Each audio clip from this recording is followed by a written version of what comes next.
Oh God.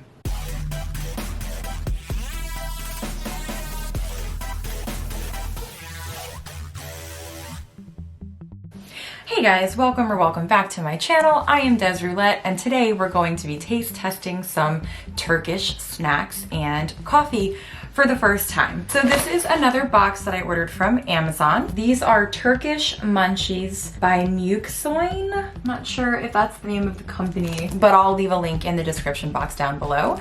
This box was actually even less expensive than my Japanese taste testing box. I think I only paid about $10 for this. I don't know how many items are in here, but I know that it includes some coffee samples and also some food. Realistically though, I have no idea what's in this box. It is still shrink wrapped and we're gonna open it together. We have something that we didn't have in the Japanese box is a list of nutrition facts, which is pretty exciting. They're also in English. We also have an expiration date printed on the outside of this box. Looks like we have a little printed map of what's included. It does say that the actual box content may vary. I know that it changes based on inventory availability, things like that, but it is still pretty exciting to me that we at least have the coffee making guide and some kind of reference in English as to what we're receiving in the box. Because in the Japanese box, we did not have that. Okay, so this looks like it's packed with some decent items. We have here what looks like a chocolate bar, something else covered in chocolate, some kind of sweet item there. This looks like a chocolate caramel candy bar. Does look like it's mostly candy. We do have what look like pretzel sticks, but say cracker on the front. They might say cracker. Definitely some more cracker type biscuit items. Another candy bar that looks like macadamia nuts in there perhaps. And another candy bar with what looks like pistachios. And we have some Turkish Delight, which probably comes in every package.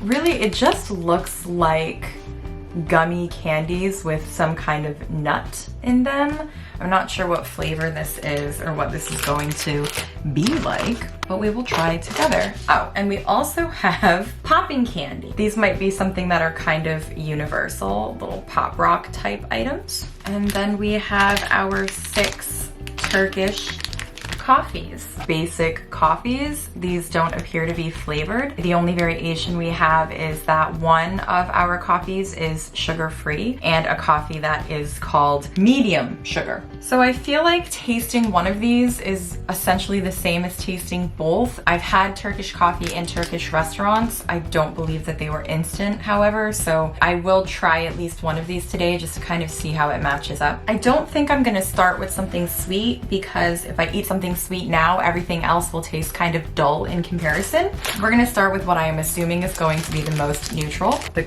Kubik cracker. The description says, the legacy item Kubik cracker, aka stick crackers, is the most basic snack ever produced in the snack world. It is all about crackers with salt. It's been around for some 50 years in Turkey, still loved and craved for. They look like pretzels. They're referred to as crackers. Let's see if Turkey just refers to their pretzels as crackers. I am pleased that this box doesn't seem like anything too weird is in it. Let's try. Yeah. That's a pretzel. Standard texture, taste. I don't think that there's anything different about this pretzel stick than any other pretzel stick that I've ever had. Going down the list here, we're gonna try the crispy baharatli, a savory snack covered with 10 different herbs. As the name suggests, this snack claims to be crispy and herby and means crispy herby stick in English. I can see that the texture is different from a pretzel. These definitely look more like they're going to be a cracker. They smell really good. Wow. Oh yeah.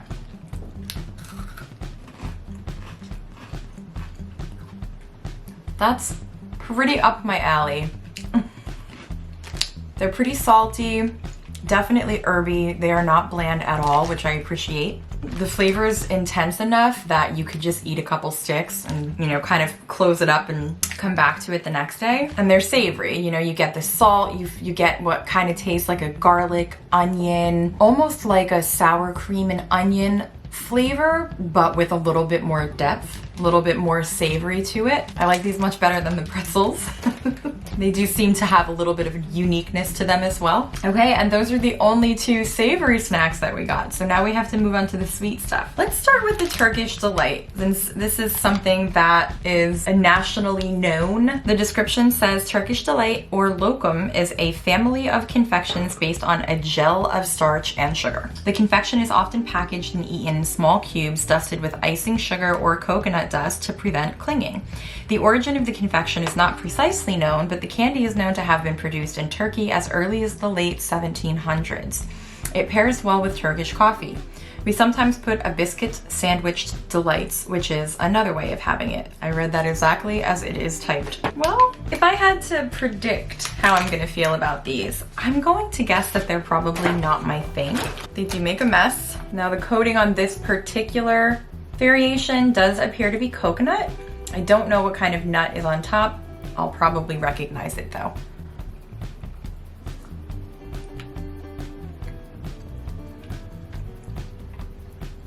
I believe that it's a macadamia nut. The coating is coconut, probably unsweetened coconut.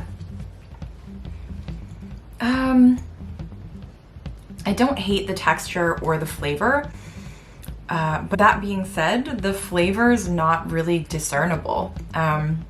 It's not very sweet at all, which I preferred. I'm actually pretty happy about that, but there also isn't really anything about it that makes me want more.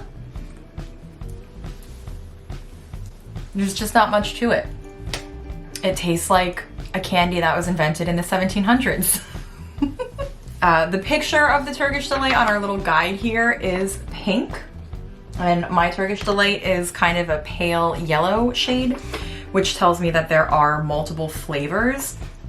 I think that perhaps the flavor that I got is just very, very neutral. I understand why it says it pairs well with the coffee. You kind of need it to absorb the flavor of what you're going to be eating it with, just based on my first impression. Yeah, it doesn't taste like anything. All that I could taste was the macadamia nut after a couple seconds of chewing it. Okay, these look pretty exciting to me. These little chocolate covered biscuits, maybe? Let's see what it says. Cocoa Duo. The Cocoa Duo is not on my guide. So going into this, I have no idea what it is or what's inside of it or what it's made out of. This was definitely a blind test.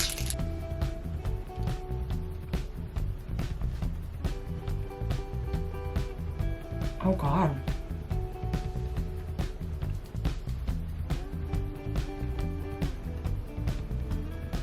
That can't be right.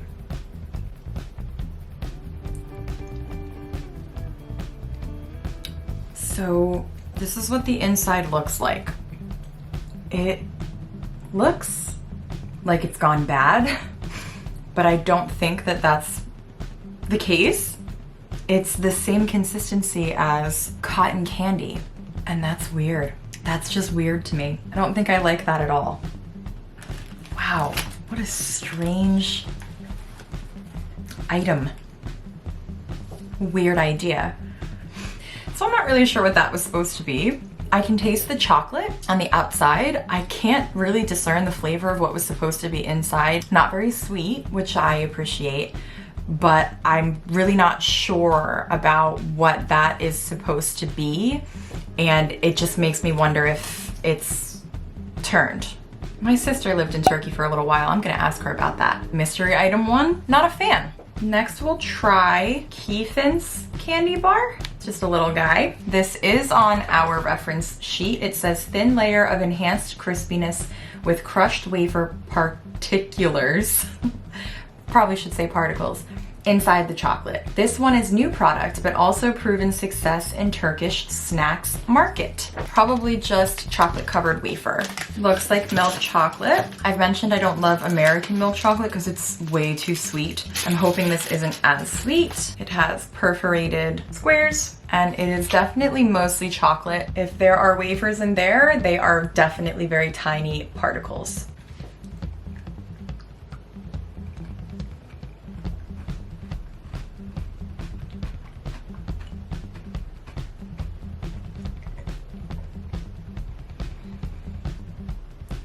Has got a little crisp to it, a little bit of crunch. Kind of like a Nestle Crunch bar, is that what they're called? That they have like little rice puffs in them, except that these aren't circular rice puffs. These are kind of just like shreds of that puffed rice. I don't actually know if there's any rice in here whatsoever. That's just the only thing that I can think to equate it to. The milk chocolate is pretty sweet. I don't think that their milk chocolate is as sweet as American milk chocolate, but it's pretty close. Let's try, this one's easy to figure out. Caramella. There's a picture of a chocolate bar with caramel inside, and it's called Caramella. I'm gonna go ahead and guess that that's a chocolate bar with caramel.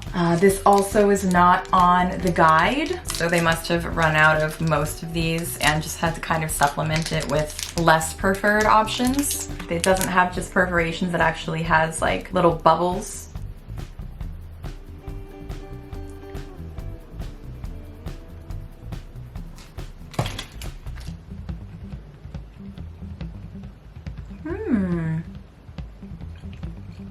It is soft caramel. It's very sweet. It was good though. Wow, oh my God. It's way sweeter than the chocolate wafer bar thing. Like 30 times as sweet as that. It tastes much sweeter than American candy as well. That's pretty cray. Is this on my nutrition sheet? No, it is not. The nutrition sheet also only includes the items that are in the guide. So our mystery items, we don't get to learn whether or not they're gonna throw us into a diabetic coma until we taste them. And I'm not even diabetic. Ooh, doggy. Okay, only a couple items left. Let's go ahead and try the chocolate candy with what I expect are macadamia nuts. Yes, this one is in the guide. A newcomer to Turkish chocolate snacks family. High quality milk chocolate with hazelnut spreads. Oh, you know what? It's hazelnut. Yep, that's what it is. Yeah, I think the Turkish Delight had macadamia nuts, and this has hazelnuts. They're all chopped up in there.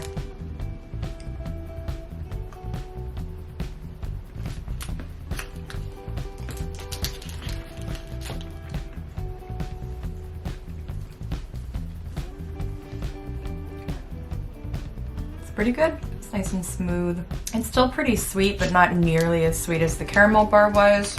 But I would probably still put it in line with an American milk chocolate sweetness. But the hazelnuts are really nice. It creates a little bit of a balance. I don't think that it's balanced enough to really cancel out the cloyingly sweet aspect of the milk chocolate, but it's almost there. We'll do the pistachio next. A newcomer to Turkish chocolate snacks family, high quality dark chocolate with pistachio spreads. Let's see how their dark chocolate compares.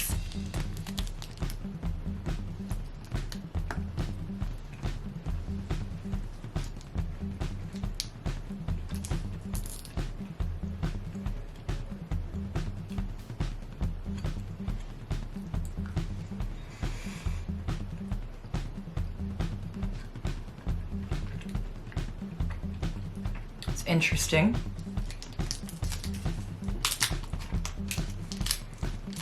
So odd. It almost has like a smokiness to it. It barely has any sweetness to it at all. Again, that might be partially because I just tasted so many things that were sweet. I probably should have read through the guide first, so I could have started with the dark chocolate. But upon first taste, I definitely get the pistachios in the forefront. It's like the first thing that I noticed.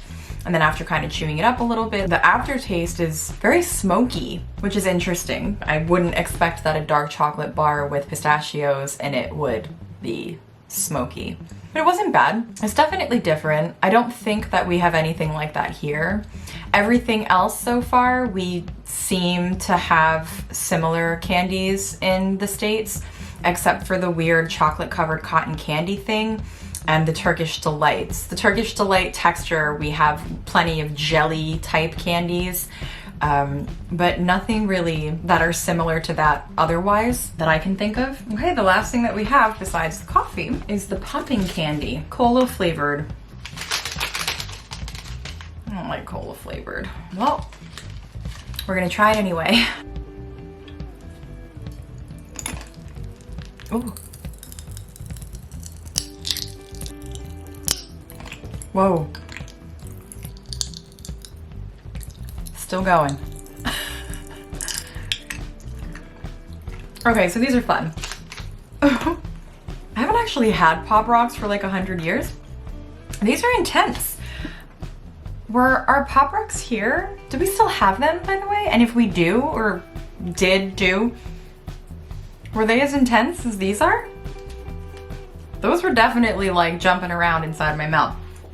One of them even popped out of my mouth and like hit my desk somewhere. So that's kind of fun.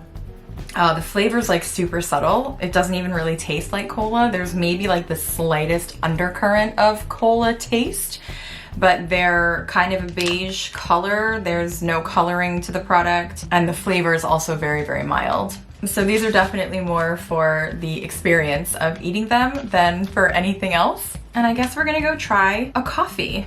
We're gonna try the medium sugar coffee. Okay, so I'm in the kitchen. The directions called for only 2 ounces of hot water, which is really nothing, like at all. It also said to use a tiny cup, like an espresso cup. This is probably the smallest mug that I have. So I just put my 2 ounces of water into my electric kettle, and it's gonna be boiling any second. So I'm just gonna dump my instant coffee into the mug. And then it says after you pour the water to stir and keep stirring. It says you can never stir enough. Stir for a minute or 2.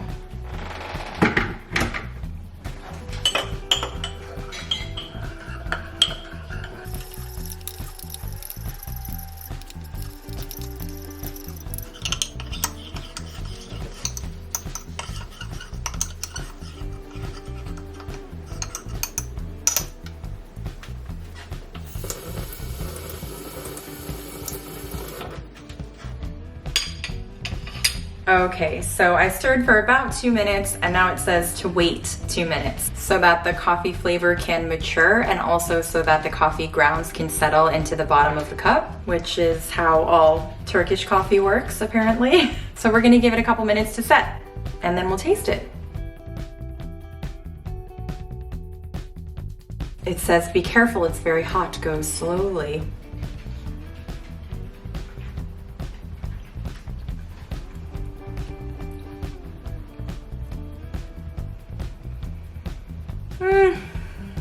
I wouldn't say it's exactly the way that Turkish coffee is, like from a Turkish restaurant, but it's not super far off.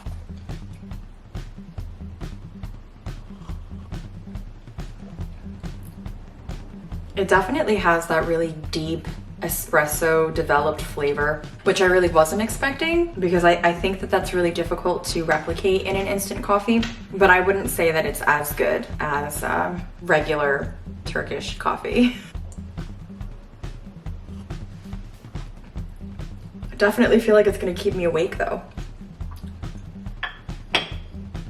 It's not bad. I can't complain about it. I'm not gonna drink the whole thing on camera, but there is a reminder to stop when you get to the bottom, because the coffee grounds will settle in the bottom and you don't want to drink those. So anyway, that's it, that's all. Brass tacks. I wasn't tremendously impressed with the Turkish snacks.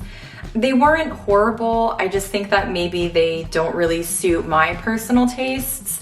The coffee's not bad. I could see myself drinking the Turkish coffee regularly. I do wish that I would have gotten more than just those 2 variations, but all in all, it was totally worth it, even just to taste it and kind of get an idea of what their snacks are like. I think the most exciting thing in the box, besides the seasoned crackers, were the Pop Rocks. It was unexpected and delightful. It reminded me of childhood. So if I had to only pick 2 things from the box, it would be those 2. If I could only pick 1, it would probably be the crackers or the coffee. I might even just take the coffee over anything because coffee's my favorite thing. Anyway, thank you for watching, and I will be back with the Hulu quarantine stream edition 2 as soon as I can finish everything on the list. Anyway, I'll see you guys next time. Bye.